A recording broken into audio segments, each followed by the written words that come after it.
Welcome back guys. तो इस video में हम पढ़ेंगे किस तरह हम दो वेरिएबल को हम मल्टीप्लाई कर सकते हैं, डिवाइड कर सकते हैं बाय फंक्शन, मतलब हम फंक्शन बनाएंगे। अच्छा, यहाँ पर हम आ जाते हैं। यहाँ पर हम क्या करेंगे, हम एक बनाएंगे यहाँ पर एंड मल्टीप्लाई के नाम से हम बनाएंगे। और यहाँ पर एक वेरिएबल में डाल दूंगा एंड एक्स, और यहाँ पर मैं डाल दूंगा एंड वाई। अच्छा, यहाँ पर हमारे पास क्या होगा, एक और वेरिएबल बना लूँगा मल के नाम से, मतलब मल्टीप्लाई करेगा, इसको करेगा एक्स और मल्टीप्लाई, और यहाँ पर हमारे पास हो जाएगा वाई। और फिर हम क्या करेंगे, रिटर्न करेंगे मल को। अच्छा, यहाँ पर अब हम क्या करेंगे, दूसरा फंक्शन बनाएंगे डिवाइड के लिए। अच्छा, डिवाइड के लिए हम फंक्शन बनाएंगे, और यहाँ पर मैं लगा दूंगा डिवाइड, और फिर यहाँ पर एंट ए और एंट बी हमारे पास हो गया।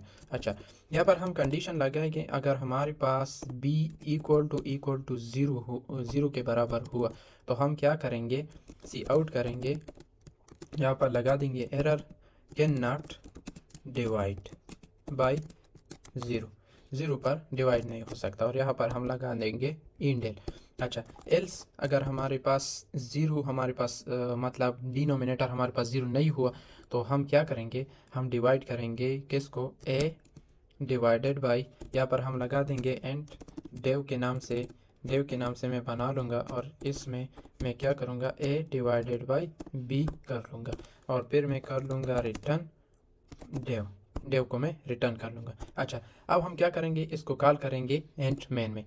मल्टीप्लाई फंक्शन को पहले मैं कॉल करता हूँ। अच्छा, यहाँ पर हम क्या करेंगे कि हम यहाँ पर कॉल द मल्टीप्लाई फंक्शन। अच्छा, यहाँ पर अच्छा हम रन टाइम पर यूज़र से लेंगे, तो उसके लिए हम क्या करेंगे, num1 और यहाँ पर हमारे पास हो जाएगा num2 हो जाएगा यहाँ पर।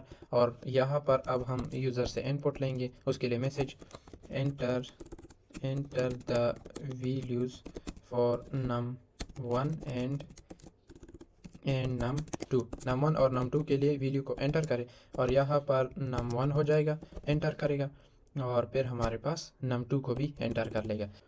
अच्छा, अब हम मल्टीप्लिकेशन फंक्शन को कॉल करेंगे, जिससे हमारे पास मल्टीप्लाई हो जाएगा, the multiplication of two values हमारे पास क्या हो जाएगा। अब हम कॉल करेंगे, किस तरह करेंगे, हम लगा देंगे जो हमारे पास मल्टीप्लाई फंक्शन है उसका, और यहाँ पर लगा देंगे num1, और फिर हम लगा देंगे num2। जो यूज़र एंटर करेगा इस वेरिएबल यहाँ पर हमारे पास x है, x में हमारे पास आ जाएगा num1 और y में num2, और फिर इसको मल्टीप्लाई कर लेगा। और यहाँ पर हमारे पास किस तरह है, MUL है, मल्टीप्लाई के नाम से है। अच्छा, इसको मैं कॉपी कर लेता हूँ, क्योंकि ये बहुत सेंसिटिव होता है कि हमारे पास अगर वो फंक्शन नहीं है तो फिर उसको कॉल नहीं करता। अच्छा, यहाँ पर हम क्या करेंगे, कॉल द, अब हम divide function, call the divide function. अच्छा, कॉल करेंगे डिवाइड, यहाँ पर भी हम बना लेंगे, फॉर एग्जांपल मैं बनाता हूँ नम, या यहाँ पर मैं बनाता हूँ वेरिएबल 1 एंड, और दूसरा हमारे पास होगा वेरिएबल 2, और फिर यूज़र से इनपुट लेंगे, यूज़र से input enter the value for variable 1 and variable 2, variable 1 और वेरिएबल 2 के लिए एंटर करो, और फिर यहाँ पर हमारे पास हो जाएगा वेरिएबल 1 और फिर हमारे पास वेरिएबल 2। अच्छा, यहाँ पर हम डिवाइड फंक्शन को कॉल करेंगे। अच्छा, सी आउट हमारे पास हो जाएगा the division of two values, हमारे पास क्या हो जाएगा, डिवाइड, हमारे पास जो फंक्शन हमने बनाया है यहाँ पर, इसको हम कॉल कर लेंगे। अच्छा, इसको हम कॉल कर लेंगे, और यहाँ पर लगा देंगे जो हमने वेरिएबल 1 और यहाँ पर वेरिएबल 2 के लिए एंटर किया है उसको यहाँ पर दे देंगे। अच्छा, ये हमारे अच्छा, अब हम इसको रन करते हैं कि इसका आउटपुट हमारे पास किस तरह आता है, ये किस तरह रिएक्ट करता है। इसको पहले किल कर देते हैं इस टर्मिनल को, और दोबारा रन करते हैं।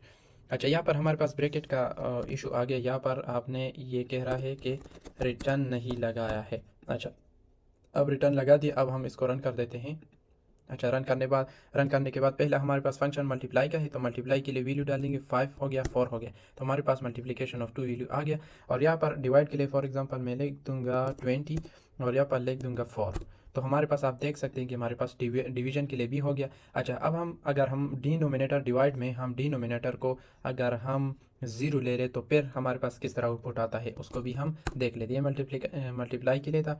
अब डिवाइड के लिए हम क्या डालते हैं, फॉर एग्जांपल वेरिएबल 1 के लिए मैं एनीथिंग एंटर करूँगा और वेरिएबल 2 के लिए अगर हम एंटर करें 0 तो हमारे पास क्या आ गया, द डिवीजन ऑफ 2 वैल्यू। ये कह रहा है द एरर और कैन नॉट डिवाइड बाई 0, क्योंकि यहाँ पर हमने लॉजिक लगाया है। यहाँ पर लॉजिक हमने इस तरह लगाया है कि अगर हमारे पास जो डिनोमिनेटर अगर वो हमारे पास 0 आया तो उसके लिए हमारे पास क्या डिस्प्ले करो, can not divided by 0 display करो। तो इस वीडियो में हमने देखा कि किस तरह हम दो वेरिएबल को, दो वैल्यू को हम मल्टीप्लाई कर सकते हैं, डिवाइड कर सकते हैं by the help of function में हम किस तरह करेंगे, तो इस तरह हम कर सकते हैं। तो आज के लिए इतना ही, मिलते हैं नेक्स्ट वीडियो में। Thank you.